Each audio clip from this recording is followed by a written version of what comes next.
Maagang naubos ang ilang mga produkto kaninang umaga sa huling araw ng Kadiwa Pop-Up Store sa Marikit Park, Olongapo City. Kabilang dito ang goat meat na maagang pinilahan ng mga mamimili at pati na rin ang bigas na nasa 35 hanggang 45 pesos lamang kada kilo. Mayroon ring iba't ibang gulay na ani mismo ng mga magsasaka sa lungsod at mga prutas. Ang Kadiwa ay nagsimula nitong nakalipas na Huwebes at natapos ngayong araw ng Sabado.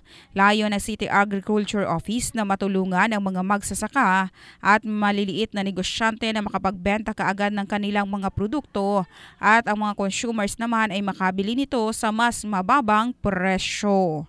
Yan ang report, hatid ng Drybax Plus Herbal Capsule, lalaking laging umaangat. In the heart of changing lives, ito sa Brigada John Bayot ng Brigada News FM Philippines, the Music and News Authority.